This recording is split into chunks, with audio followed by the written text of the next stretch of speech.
ஓம் சாய்ராம், ஜெய் சாய்ராம். ஸ்ரீ சாய் சச்சரிதத்தில் இன்று நாம் காண இருப்பது அத்தியாயம் 30. இந்த அத்தியாயத்தில் ஷீரடிக்கு இழுக்கப்பட்ட வணியை சேர்ந்த காகாஜி வைத்தியா, பம்பாயை சேர்ந்த பஞ்சாபி ராம்லால் என்ற 2 அடியவர்களை பற்றி விவரிக்கப்பட்டிருக்கிறது. கருணையின் இருப்பிடமாம் ஷீரடி சாய்ராம் தம் அடியவர்களிடம் பாசமும் அளவில்லா நேசமும் காட்டி அவருடைய வெறும் தரிசனத்தினாலேயே இச்சம்சார வாழ்க்கையில் அவர்களுக்குள்ள பயத்தை போக்குகிறார். அவர்களின் பெரும் கேடுகளை அளிக்கிறார். அவர் முதலில் ஆர்வமாயிருந்தார். ஆயினும் தம் அடியவர்களின் பக்தியின் பொருட்டு ஓர் உருவத்தை எடுக்க வேண்டியவரானார். ஞானிகளின் வருகையின் காரணம் அடியவர்களுக்கு விடுதலை, தன்னை அறிதல் அளிப்பதே ஆகும். அவர்களில் சிரேஷ்டரான சாயிக்கு அக்காரணம் தவிர்க்க இயலாதது. எவர் அவர் தம் பாதார விந்தங்களில் சரணாகதி அடைகிறார்களோ அவர்களின் முன்னேற்றம் நிச்சயமானது. அவர் தம் பாதார விந்தங்களை பிராமணர்கள் நினைத்து கொண்டு புனித சேஸ்திரங்களினின்றும் வந்து அவர் தம் சன்னிதானத்தில் வேதங்களை ஓதுகிறார்கள், காயத்ரி மந்திரத்தை ஜெபிக்கிறார்கள். பலவீனங்களை கொண்டவர்களாகவும் எவ்வித ஏற்றமும் அற்ற நாம் பக்தி என்றால் என்ன என்பதை அறியோம். ஆனால் மற்ற எல்லோரும் கைவிட்ட போதிலும் சாயி நம்மை கைவிட மாட்டார் என்று அறிவோம். யாரை அவர் ஆசீர்வதிக்கிறாரோ அவர்கள் எல்லையற்ற வலிமை பெற்று மெய், பொய் ஆகியவற்றை பகுத்துணரும் ஞானம் ஏதுகிறார்கள். தம் அடியவர்களின் ஆசையை சாயி முழுமையாக அறிகிறார், அவைகளை நிறைவேற்றுகிறார். எனவே அவர்கள் விரும்பியதை பெற்று நன்றியுடையவர்களாக இருக்கிறார்கள்.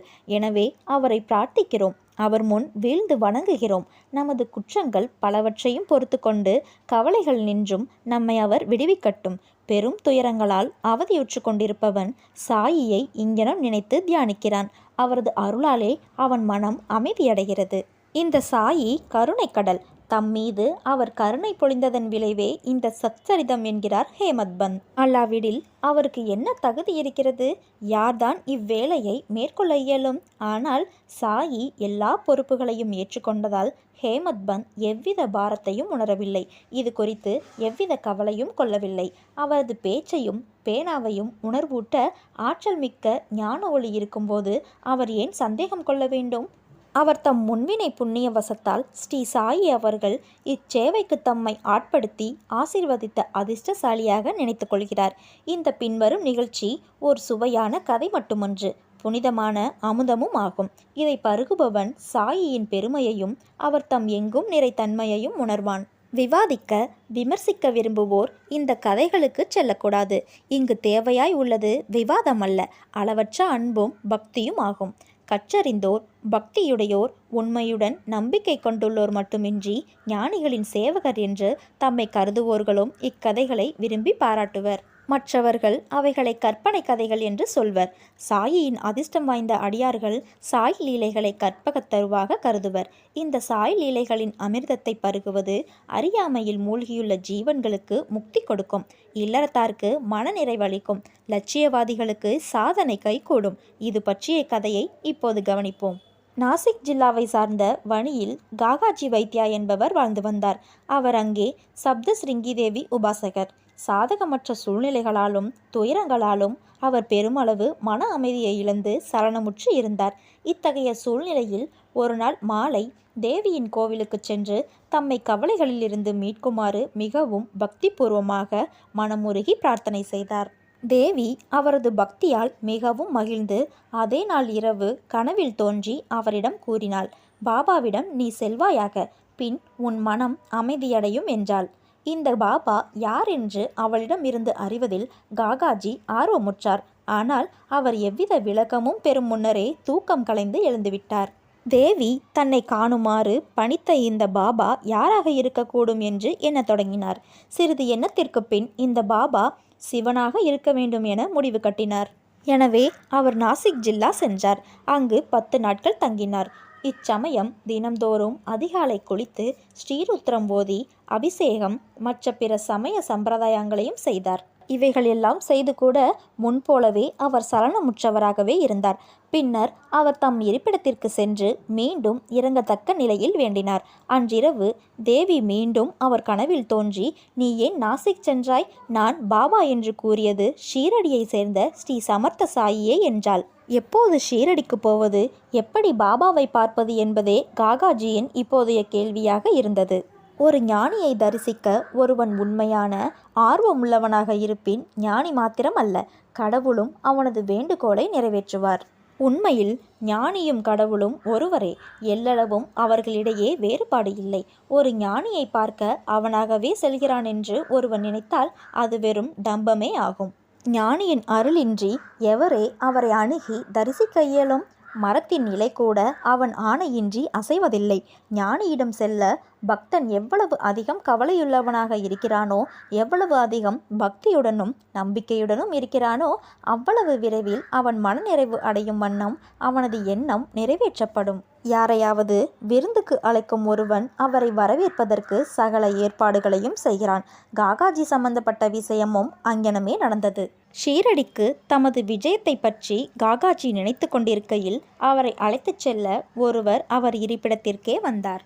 அவர் வேறு யாருமல்ல, பாபாவின் மிக நெருங்கியவருமான அவர் அடியவருமான ஷாமாவே ஆவார். இந்த தருணத்தில் அவர் வணிக்கு எங்கினம் வந்தார் என்பதை தற்போது காண்போம். ஷாமா தமது இளம் வயதில் தீவிரமாக நோய்வாய்ப்பட்டார். அவரது தாயார் அவர்களின் குலதெய்வமான வணியில் உள்ள சப்தரிங்கி தேவியிடம் தன் மகன் குணமடைந்தால் அழைத்து வந்து அவள் பாதத்தில் சமர்ப்பிப்பதாக வேண்டிக் கொண்டாள். தாயாரோ சில ஆண்டுகளுக்கு பிறகு தனது ஸ்தனங்களில் ஒருவித தோல்வியாதியால் அவதியுற்றாள். அத்தருணத்தில் தனது தெய்வமான தேவியிடம் மீண்டும் ஒரு வேண்டுதலை செய்தாள். இந்த 2 வேண்டுதல்களும் நிறைவேற்றப்படாமலே இருந்தன. அவளது மரண படுக்கையில் தனது மகன் ஷாமாவை தான் அருகே அழைத்து வேண்டுதல்களை குறித்து அவரது கவனத்தை ஈர்த்து அவற்றை நிறைவேற்றுவதாக சத்தியம் வாங்கிய பின்பு உயிர் நீத்தாள். சில நாட்களுக்கு பின்னர் ஷாமா இவ்வேண்டுதல்களை குறித்து மறந்துவிட்டார். இவ்வாறாக 30 ஆண்டுகள் கடந்தன. இத்தருணத்தில் ஒரு புகழ்பெற்ற ஜோதிடர் ஷீரடிக்கு வந்து அங்கு 1 மாதம் தங்கியிருந்தார். ஸ்ரீமான் பூட்டியையும் மற்றவர்களையும் குறித்து அவர் கூறிய முன்னோடி செய்திகள் யாவும் உண்மையாயின. அனைவரும் மகிழ்ந்தனர். ஷாமாவின் தம்பியான பாபாஜியும் ஜோதிடரை கலந்து ஆலோசித்தார். அப்போது அவரது தாயாரின் வேண்டுதல்களை அவரின் அண்ணன் அவளின் மரணப்படுக்கையில் நிறைவேற்றுவதாக வாக்களித்தது இன்னும் நிறைவேற்றப்படவில்லை. எனவே கடவுள் அவர்கள் மீது மகிழ்வுறாமல் அவர்களுக்கு துன்பங்களை அளித்து கொண்டு இருக்கிறார் என்று கூறினார். பாபாஜி இதை தன் அண்ணனிடம் கூறவும் அவர் நிறைவேற்றப்படாத வேண்டுதல்களை நினைவு கூர்ந்தார். மேற்கொண்டு எவ்வித தாமதமும் ஆபத்தானது என எண்ணி ஒரு பொற்கல்லனை அழைத்து 1 ஜதை வெள்ளிஸ்தனங்களை தயாரிக்கச் சொன்னார். பின்னர் அவர் மசூதிக்கு சென்று பாபாவின் முன்னால் வீழ்ந்து பணிந்து அவர் முன்னர் 2 வெள்ளிஸ்தனங்களையும் வைத்து தம்மை வேண்டுதல்களிலிருந்து விடுவிக்கும்படியும் தங்களையே தமது குலதெய்வமான சப்தஸ்ரிங்கி தேவியாக எண்ணி வேண்டிக் கொள்கிறேன் என்றார் ஷாமா. சப்தஸ்ரிங்கி கோவிலுக்கு அவரை போகும்படியும் அவற்றை தேவியின் பாதங்களில் சமர்ப்பிக்கும்படியும் பாபா வற்புறுத்தினார். பாபாவின் அனுமதியையும் உதியையும் பெற்ற பின் ஷாமா வணிக்கு புறப்பட்டார்.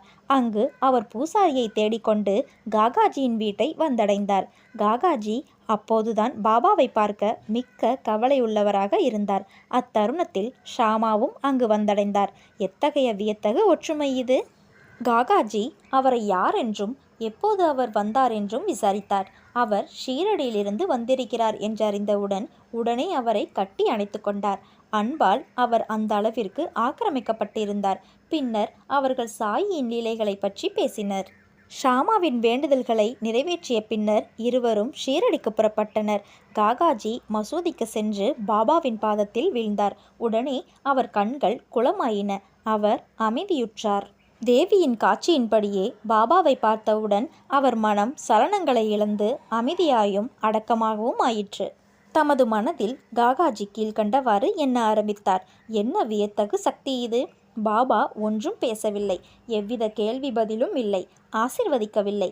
வெறும் தரிசனம் ஒன்றே இவ்விதமாக மகிழ்ச்சிக்கு அடிகோலுகிறது. எனவே அமைதியின்மை அவரது வெறும் தரிசனத்தினாலேயே மறைந்து இன்ப உணர்வு எனக்கு வந்திருக்கிறது. இதுவே தரிசனத்தின் பெருமை எனப்படுவது. அவரது பார்வை சாயியின் பாதங்களில் நிலை கொண்டது. அவரால் ஒரு வார்த்தை கூட பேச இயலவில்லை. பாபாவின் லீலைகளை கேட்டு கரை காணா மகிழ்ச்சி அடைந்தார். பாபாவிடம் முழுமையாக சரணடைந்து தம் கவலைகளையும் கஷ்டங்களையும் மறந்தார். களப்பற்ற இன்பத்தை அவர் எய்தினார். அங்கு அவர் 12 நாட்கள் தங்கியிருந்தார். பாபாவிடம் விடை பெற்று உதி ஆசிர்வாதம் இவைகளுடன் வீடு திரும்பினார். ராகாதாவை சேர்ந்த குசால்சன் அதிகாலை நேரங்களில் நாம் காணும் கனவானது விழித்திருக்கும் போது நனவாகிறது என்று சொல்லப்படுகிறது. அம்மாதிரி இருக்கலாம். ஆனால் பாபாவின் கனவுகளுக்கு கால நியதி இல்லை. ஒரு நாள் மாலை பாபா காகா சாஹேப் தீக்ஷித்தை அழைத்து ராகாதாவிற்கு சென்று தாம் நெடுநாள் குசால் சந்தை பார்க்காத காரணத்தால் அவரை ஷீரடிக்கு அழைத்து வருமாறு கூறினார். அங்கெனமே காகா சாஹேப் ஒரு குதிரை வண்டியை அமர்த்தி கொண்டு ராகாதா சென்று பாபாவின் செய்தியை தெரிவித்தார். அதை கேட்டு குசால் சந்த் ஆச்சரியமடைந்தார். அன்று மதியம் உண்டபின் சிறு துயில் கொண்டிருந்த போது பாபா அவர் கனவில் தோன்றி உடனே ஷீரடிக்கு வரும்படி கூறினார் என்றும் தாமும் ஷீரடிக்கு வருவதற்கு ஆவலாக இருப்பதாகவும் குசால் சந்த் கூறினார்.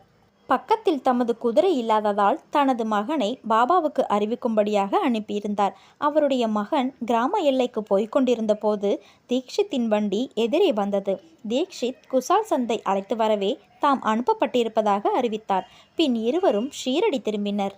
குஷால் சந்த் பாபாவை கண்டார். அனைவரும் மகிழ்ச்சியுற்றனர். பாபாவின் இந்த லீலையை கண்டு குஷால் சந்த் மிகவும் உணர்ச்சி வசப்பட்டார். பம்பாயைச் சேர்ந்த ராம்லால் என்ற பஞ்சாபி பிராமணர் ஒரு கனவு கண்டார். அதில் பாபா தோன்றி ஷீரடிக்கு வரும்படி கூறினார். காட்சியில் அவர் ஒரு மகானாக தோன்றினார். ஆனால் அவர் எங்கிருப்பார் என ராம்லால் அறியவில்லை. பாபாவை சென்று பார்க்க எண்ணினார். ஆனால் அவரது விலாசத்தை அறியவில்லை. என்ன செய்வது என்றும் அவருக்கு தெரியவில்லை. ஒரு பேட்டிக்காக ஒருவரை அழைப்பவன் தேவையான ஏற்பாடுகள் அனைத்தையும் செய்கிறான். இந்த விஷயத்தில் அதுவே நடந்தது. அதே நாள் மாலை வீதிகளில் மெதுவாக நடந்து கொண்டிருக்கும் போது பாபாவின் ஒரு படத்தை ஒரு கடையில் அவர் கண்டார். அவர் கனவில் கண்ட மகானின் உருவாம்சங்கள் இப்படத்துடன் மிக பொருத்தமாக ஒன்றின. விசாரித்ததில் அவர் ஷீரடியை சேர்ந்த சாய்பாபா என தெரிந்து கொண்டார். ஷீரடிக்கு உடனே சென்றார். தனது இறுதி காலம் வரை அங்கேயே தங்கினார். தரிசனத்திற்காக பாபா ஷீரடிக்கு தமது அடியவர்களை கொணர்ந்தார். அவர்களின் ஆத்மார்த்த லௌகீக தேவைகளை பூர்த்தி செய்தார். அத்தியாயம் 31 சன்னியாசி விஜயானந்த், பாலாராம் மான்கர், நூல்கர், மேகா, புலி இவர்களெல்லாம் பாபாவின் முன்னிலையில் எவ்வாறு உயிர் நீத்தனர் என்று காண்போம். ஸ்ரீ சாயியை பணிந்தால் அனைவருக்கும் சாந்தி நிலவும். ஓம் சாய்ராம்.